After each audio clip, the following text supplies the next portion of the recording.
আশা করি তোমরা ভালো আছো। আমি আবার সেই পুরাতন গ্রান্ডপা ক্যাপ দিয়ে তোমাদের মাঝে এসেছি। I hope that you will enjoy it. Today's class.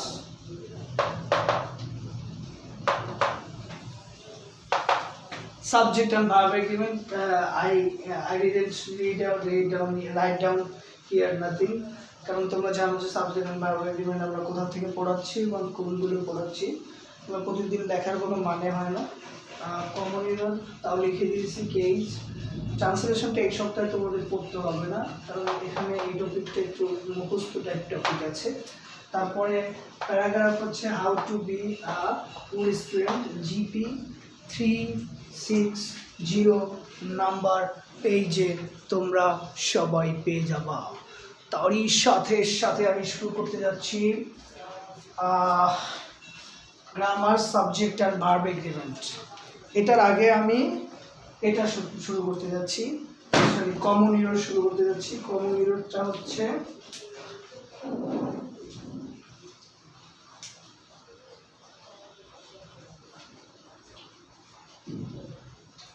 Common euro. Common euro সম্পর্কে তোমাদেরকে এর আগে বলেছি, এখন আমি কেস সম্পর্কে বলবো। কেসের ক্ষেত্রে, কেস মানে কারক, কারক সম্পর্কিত যতগুলো ভুল ত্রুটি হয় না আমাদের, কারক যদিও আমরা তোমাদের পড়াই না, কিন্তু এখানে যে ভুল ত্রুটিগুলো আমাদের এখানে যে সেপারেট সেন্টেন্স তুলে ধরা হয়েছে, সাধারণত এই ভুল কটা তোমরা বুঝবা, বিকজ আমরা বাস্তব লাইফে এই ধরনের সেন্টেন্স, এই ধরনের কথা বলে থাকি। For this reason this will not be so tough. তারপর কারেক্টটা পড়াবো আমরা next time. This book is my, এটা হয় না, তোমরা সবাই জানো মাই। আমরা প্রোনাউনের 5টা ফর্ম দিয়েছিলাম, সেখানে মাই হচ্ছে বা পজিটিভ অ্যাডজেক্টিভ ফর্ম, অর্থাৎ এটার পরে একটা নাউন আসবে অবশ্যই। মাই কি? My pen, my school, my house, my car, my shirt, my pant ইত্যাদি। কিন্তু এখানে মাই আর মাই কখনো অবজেক্টের জায়গায় বসে না, এখানে প্রোনাউনের অবজেক্ট ফর্মটা দরকার। ঠিক আছে, সেটা হচ্ছে যে মাইন হবে। প্রোনাউনের অবজেক্ট ফর্মটা হচ্ছে মাইন। এখানে মাইয়ের অবজেক্ট ফর্মটা হচ্ছে mine. He is taller than me. তোমরা এই ভুলটা সবসময় করে আসছো। He is taller than me, he is কি বলে ব্রিলিয়ান্ট, মোর ব্রিলিয়ান্ট দেন মি, এইরকম অনেক তুলনা করে ফেলছো যে আমার থেকে ও এটা। ঠিক আছে, কিন্তু তোমাদের যেটা ভুল হয়েছে সেটা হচ্ছে তোমরা সবসময় আইটাকে মি করে দাও। মি না, ডিগ্রি চেঞ্জের পরে after a degree change there will not be the object form of pronoun, there always be a subject form of pronoun. You are better than I হবে, মি না। আমরা যদিও সবসময় বলি me. This is a great mistake. ঠিক আছে, এটা আর কখনো করবে না। মাই ফ্যামিলি মেম্বার্স আর ওয়েল, তাহলে এখানে দ্য মাই ফ্যামিলি মেম্বার্স না, ইংরেজিতে এটাকে বলা হয় যে the members of my family. My family মেম্বারও ঠিক আছে, কিন্তু এটা ইংরেজির কেসের ক্ষেত্রে এটা ঠিক নেই। আমরা বাংলা মানে ব্যাংরাজির ক্ষেত্রে ঠিক আছে, অর্থাৎ সরাসরি আমরা বাংলাকে ইংরেজি করি যেটা সেটা। আওয়ার হেডমাস্টার পুলড হিজ ইয়ার, আমাদের হেডমাস্টার তার কান ধরে মলানি দিছে, তাহলে সেটা বলতে হবে যে আওয়ার হেডমাস্টার পুলড হিম, আমাদের হেডমাস্টার তাকে পুল করছে বাই দ্য ইয়ার, কান ধরে। ঠিক আছে, এটা এই ওয়েতে বলতে হয়। তারপরে the boy sat between you and I, এই যে অবজেক্টের জায়গায় আই দিয়ে বসে আছে, এই জায়গাটা হলো সাবজেক্টের পরে যা আছে সেগুলো হলো অবজেক্টের জায়গায়, এখানে অবজেক্ট ফর্ম বসবে, আর আই হচ্ছে সাবজেক্ট ফর্ম, এটা বসবে না। ঠিক আছে, হ্যাঁ। তারপরে the snake bit his leg, snake bit in his leg, তার পায়ে, আমরা বলি পা কামড়াইছে না, কথাটা হবে পায়ে কামড় দিয়েছে, ইন হিজ লেগ হবে। ঠিক আছে, তারপর হচ্ছে দিস পেন ইজ হার্স, ওই সেই পজিটিভ প্রোনাউন আর একটা পজিটিভ অ্যাডজেক্টিভ, এখানে পজিটিভ অ্যাডজেক্টিভ দিয়ে বসে আছে তারা, কিন্তু এখানে হবে পজিটিভ প্রোনাউনটা হবে, অর্থাৎ হার হবে না, হার্স হবে। তোমরা সবাই জানো she, her, hers, she, her, hers. তারপরে যেটা সেটা হচ্ছে যে Bibha, Bibha is a clever, as clever as her. ওই আগের সিস্টেম ডিগ্রি চেঞ্জের পরে, ডিগ্রির পরে এখানে হার দিয়েছে, এখানে সাবজেক্ট ফর্ম হবে, অবজেক্ট ফর্ম হবে না। I stuck on his head, I stuck him on his head, ঠিক আছে। The pen's nib is costly. আচ্ছা, যাই হোক, আর কোনো সেন্টেন্স পারে না। পেন্স নিপ ইজ কস্টলি, পেনের কলমের নিপটা নাকি অনেক দামি। যাই হোক, এখানে বলছে যে পেন্স নিপ ইজ কস্টলি, এখানে পেন্স নিপ হবে না, এখানে হবে the Nip of the pen. কেন নিপ অফ দ্য পেন হবে? তার অন্যতম কারণ হচ্ছে যে এই যে অ্যাপোস্ট্রফি এস দিয়ে আমরা পজিটিভের কাজ সারি, যেমন রহিমস পেন, করিমস স্কুল, এরকম গার্লস স্কুল, এরকম যে অ্যাপোস্ট্রফি এস ইউজ করি, এই অ্যাপোস্ট্রফি এসটা ইউজ করা যাবে শুধু লিভিং বিংয়ের ক্ষেত্রে, ঠিক আছে, মানুষের ক্ষেত্রে, লিভিং বিং মানুষের ক্ষেত্রে শুধু ব্যবহার করা যাবে, বস্তু বা অন্য প্রাণীর ক্ষেত্রে সেটা ব্যবহার করা যাবে না। যেমন তুলিস পেন, এটা পেন অফ তুলিও হয়, ঠিক আছে। মানে রহিমস স্কুল, এখানে দ্য স্কুল অফ রহিমও হয়, কিন্তু অফ দিয়া আর অ্যাপোস্ট্রফি এস দিয়ে এখানে সেম কাজই করা হয়। বাট এখানে এখানে অ্যাপোস্ট্রফি এস ইউজ করা যাবে না, কারণ এখানে পেনটা হচ্ছে বস্তু, জড় বস্তুর ক্ষেত্রে অ্যাপোস্ট্রফি এস ইউজ করা যায় না, জড় বস্তুর ক্ষেত্রে ব্যবহার করতে হবে অফ। আর অন্য প্রাণীর ক্ষেত্রে বা মানুষের ক্ষেত্রে এখানে অ্যাপোস্ট্রফি এস করতে হবে, যদি মানুষকে অধিকার থাকা কোনো কিছু বুঝে। আমি জানি না তোমরা আমার কথাগুলো বুঝছো কি না, আমি ট্রাই করেছি, তোমরা আবার একবার পিছনে টাইম দিয়ে শুনে তারপর ট্রাই করো। আমি তারপরে একবার বলে যাই, সেটা হচ্ছে যে কলম বা বস্তুর ক্ষেত্রে অফ হয়, আর মানুষের ক্ষেত্রে অ্যাপোস্ট্রফি এস হয়, ঠিক আছে। That was maybe the last one. হ্যাঁ, that was the maybe last one, না, that was exactly last one. এখন সাবজেক্ট ভার্ব এগ্রিমেন্ট দেখো। সাব ভার্ব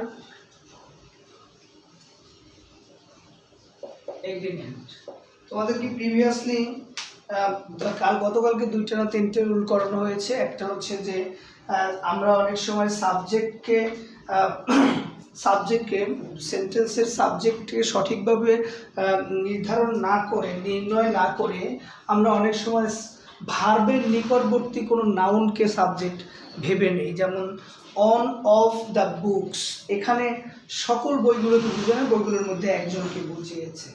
এই যে এখানে অন হচ্ছে সাবজেক্ট, কিন্তু অনেকে বুকস হিসেবে ভার্ব বসাই দেয়, এটা ভুল, এটাই বলতে চাইছে এখানে। আচ্ছা, এখন আমি নেক্সট রুলে যাচ্ছি। হ্যাঁ, নেক্সট রুলটা কি? সেটা হচ্ছে যে নেক্সট রুল নাম্বার কত সেটা হতো মনে নাই। আচ্ছা, maybe rule number 5, rule number 5ই হবে, রুল নাম্বার 5। তো ধরো রুল নাম্বার 5 এখানে যেটা হবে সেটা হচ্ছে যে আমরা মোস্ট অফ দ্য অনেক সময় আমরা এমন সেন্টেন্স পাই যে, বা সম্ভাব্য হতে পারে যে একটা সেন্টেন্সের সাবজেক্ট 3 ব্যক্তি। কীরকম 3 ব্যক্তি? শুধু আমরা অনেক সময় 3 জন মিলে কাজ করি না, যেমন তুমি, আমি, সে, আমরা মিলে একটা গরু চুরি করছিলাম, ঠিক আছে। যদিও আমি এইসব কাজের মধ্যে না, এগুলোর মধ্যে তোরা আসো, আমি নাই, আমি ভালো মানুষ, ঠিক আছে। যাই হোক, জোকস অ্যাপার্ট, যেটা বলতে চাইছিলাম সেটা শোনো। সেটা হচ্ছে যে যদি কোনো সেন্টেন্সের সাবজেক্ট 3 জন হয়, when the subject will be 3 person, হ্যাঁ, তখন তোমার কোনভাবে তুমি অ্যারেঞ্জ করবা বা ভার্বটাই কী হবে। তো প্রথমে তো বলে নেই, যখন কোনো ভার্বের সাবজেক্ট 3 জন, তখনটা ভার্বটা এমনিতেই প্লুরাল হবে, এটা বলে দিলাম। দ্বিতীয়ত যেটা, সেটা হচ্ছে যে এই ভার্ব সাবজেক্টগুলো কিভাবে অ্যারেঞ্জ হবে, অর্থাৎ কিভাবে সাজিয়ে লিখবা, ঠিক আছে। তো যেমন প্রথমে কোন পার্সন দিবা, প্রথমে কোন পার্সন, শেষে কোন পার্সন, মাঝে কোন পার্সন, এগুলো নিয়ে কনফিউশন হয়ে যাবে। যে কোনো একটা তুমি বসাই দিলেই হবে না। তুমি, আমি, সে, আমরা স্কুলে যাই, এখন তুমি এটা বললেই হবে না যে I U and he are going to school, এটা দিলেই হবে না। কারণ হচ্ছে এটা দেয়ার একটা নিয়ম এবং নীতি আছে, সিস্টেম আছে, ঠিক আছে? সেই সিস্টেমটা তোমাকে ফলো করতে হবে, বুঝো না ব্যাপারটা? আচ্ছা, সেই সিস্টেমটা তোমাকে ফলো করতে হবে। সেই সিস্টেমটা আমি বলে দিব যে অনেক সময়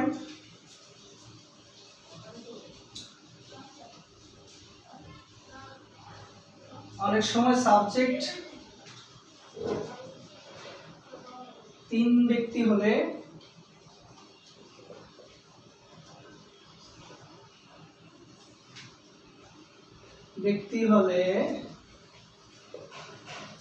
সাবজেক্ট 3 ব্যক্তি হলে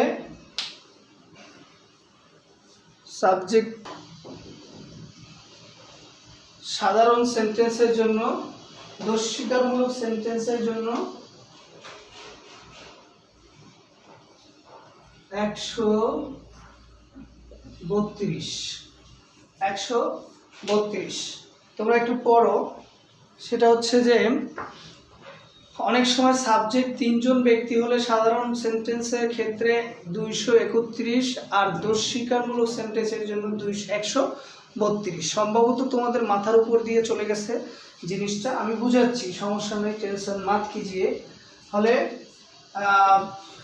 এবং ভার্বটি প্লুরাল হয়, এবং ভার্বটা প্লুরাল হয়, এবং ভার্বটি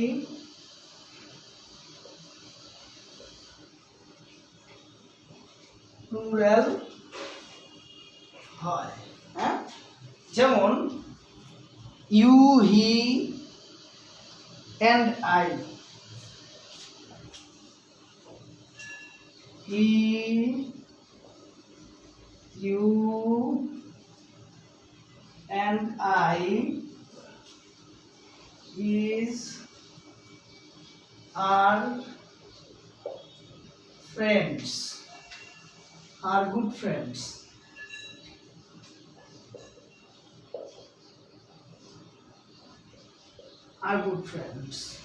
আচ্ছা, এখানে ভার্বটা কি হবে? ইজ হবে না আর হবে? সেটা বলো তো। ভার্বটা কি হবে? ভার্বটা যেহেতু এবং কোনো প্রকার confusion, without any kinds of confusion, the verb will be plural, তাই জন্য এখানে আর হবে। হ্যাঁ, কারণ এখানে এমনিতেই 3 জন ব্যক্তি, 3 জন আলাদা আলাদা ব্যক্তি, এখানে ভার্বটা অবশ্যই প্লুরাল হবে। আচ্ছা, গেল। দ্বিতীয়ত, এখানের অ্যারেঞ্জমেন্টটা ঠিক আছে কিনা। এখানে বলছে যে সাধারণ সেন্টেন্সের জন্য, সাধারণ সেন্টেন্স মানে এই যেমন একটা সাধারণ সেন্টেন্স, এটা একটা, কারণ এখানে দোষ স্বীকার বলতে কিছু নাই, এই সেন্টেন্সটার মধ্যে দিয়ে দোষ স্বীকার কিছুই করা হয়নি, just they have said their feelings, বা একটা সেন্টেন্স বলেছে।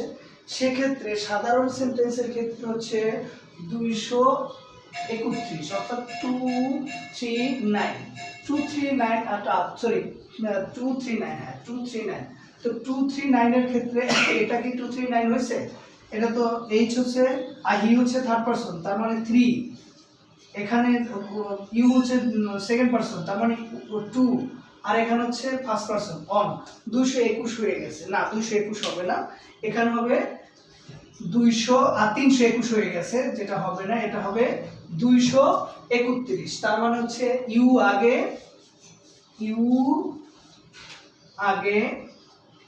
ইউ তারপর 3 নম্বরে, তারপর হচ্ছে third person he, first person আর সেকেন্ড পারসন থার্ড পারসন, তারপর হচ্ছে and first person, and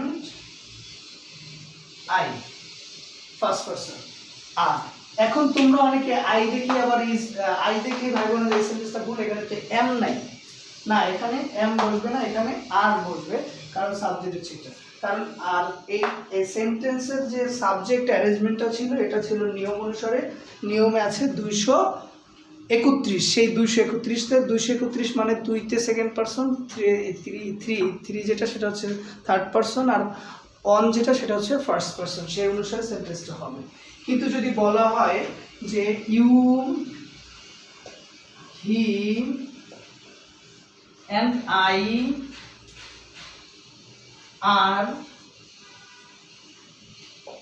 guilty, are guilty।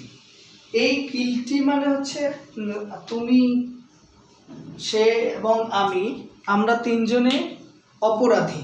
এখানে কিন্তু দোষ স্বীকারের ব্যাপার আসছে। তো দোষ স্বীকার যখন করা হবে, দোষ স্বীকার যখন করা হবে, তখন সেই সেন্টেন্সটা উল্টে হয়ে যাবে এই 123 আর 132। 132 মানে কি? প্রথমে আই, দ্বিতীয়ত হি, 3 থার্ড পারসন, তৃতীয়ত টু অ্যান্ড ইউ। হ্যাঁ, এই সেন্টেন্সটার মধ্যে একটা শিক্ষণীয় ব্যাপার আছে কি জানো? দোষ স্বীকার করলে তখন নিজের নামটা আগে বলতে হয়। তোমরা 4-5 জনে দোষ করছো, তখন কিন্তু you should admit your fault at first. এটাই হচ্ছে অনেস্টি, এটা হচ্ছে ভালোবাসা, এটাই হচ্ছে সত্যিকারের মানুষত্ব। ঠিক আছে? আমরা কি করি, যদি 3 জনে ধরা পড়ে, 3 জনে ধরা পড়ার পর প্রথমে যার কাছে জিজ্ঞেস করে, সে বলে যে আমার কোনো দোষ নাই। আমাকে ওই কি করছে, ওই ফোন দিয়েছে, মিস কল দিয়েছে, তারপর বলছে যে আমি তো রাজি হব না, তারপরে এই কাহিনী হয়। প্রত্যেকে এরকম একটা কথাই বলে, মানে কারোরই দোষ নয়, দোষ বাকি দুইজনের। আসলে এটা না। আমরা যদি সবসময় দোষ অন্যের ঘাড়ে পুশ করতে থাকি, ঠিক আছে, তাহলে একটা সময় গিয়ে আমাদের দোষগুলোই আমাদের ঘাড় মটকাবে। ঠিক আছে? No, if you make any kinds of mischief, you should express, you should admit in that way যে হ্যাঁ আমি এটা করেছি, I deserve শাস্তি, আমাকে শাস্তি দেওয়া উচিত। তখন দেখবা যে অপরাধ যার কাছে করেছো সে এমনিতেই তোমাকে মাফ করে দেবে, বলবো যে that's it, never do it again. ঠিক আছে? তো আমার মুখ্য উদ্দেশ্যটা হচ্ছে তোমাদেরকে এখানে 231 এবং 132টা বোঝানো। আই হোপ তোমরা বুঝতে পেরেছো এখানে কি বলতে চেয়েছে। ঠিক আছে? আমাকে আরো একটা রুল পড়াতে হবে। রুলটা হচ্ছে নেক্সট 6।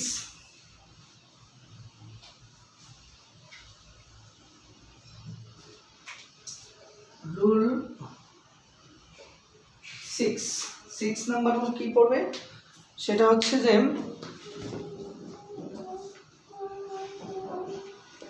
নির্দিষ্ট কোনো সংখ্যার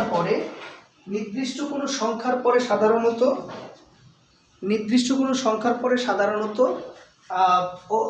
ভার্বটা সিঙ্গুলার হয়। দেখো, নির্দিষ্ট কোনো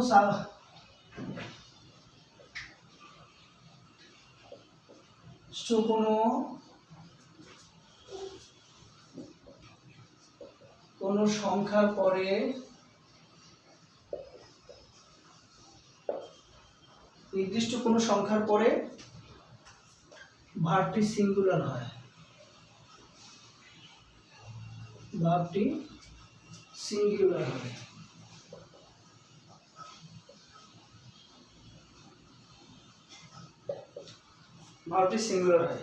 কিরকম?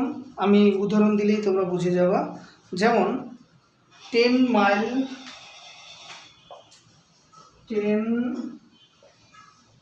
miles is oblique are a long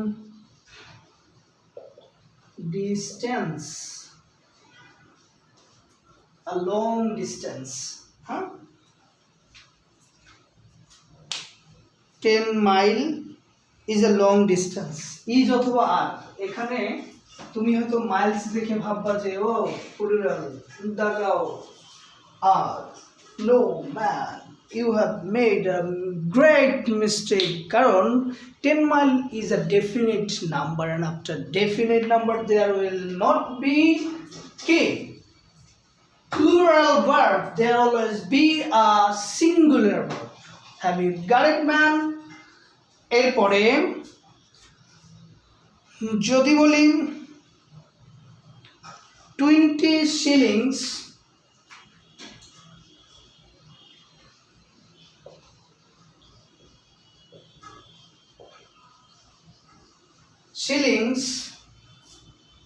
make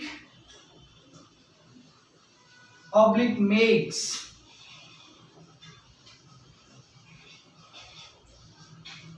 a dollar, সম্ভবত make a pound, pound. Look at here, shillings মানে হচ্ছে যে পয়সার মতো, আমাদের দেশের পয়সার মতো, ঠিক আছে? যেমন আমাদের দেশে 100 পয়সায় 1 টাকা, হ্যাঁ, বা 16 আনায় 1 টাকা, ঠিক ওরকম ওদের ওখানে 20 শিলিংসে 1 পাউন্ড। পাউন্ড যে সব দেশের হিসাব আছে, ঠিক আছে? সেগুলো কোথাও ডলার, কোথাও ইউরো, কোথাও পাউন্ড, কোথাও রুপি, কোথাও এরকম, তো কোথাও টাকা এরকম। তো বলছে যে 20 শিলিংস দিয়ে একটা পাউন্ড তৈরি হয়। এখানে তুমি তো শিলিংস দেখবা, 20 দেখবা প্লুরাল, তারপরে মেক দিয়ে দিবা, অর্থাৎ প্লুরাল ভাগ করবা। না ম্যাম, এখানে সেটা করা যাবে না। এখানে তোমাকে কি করতে হবে? তোমাকে ভার্বের সাথে এস যোগ করে দিতে হবে, অর্থাৎ you have to make the verb singular, because after definite number there will be always a singular verb. Have you got it? If you got, then bye today, আবার দেখা হবে নেক্সট টাইম।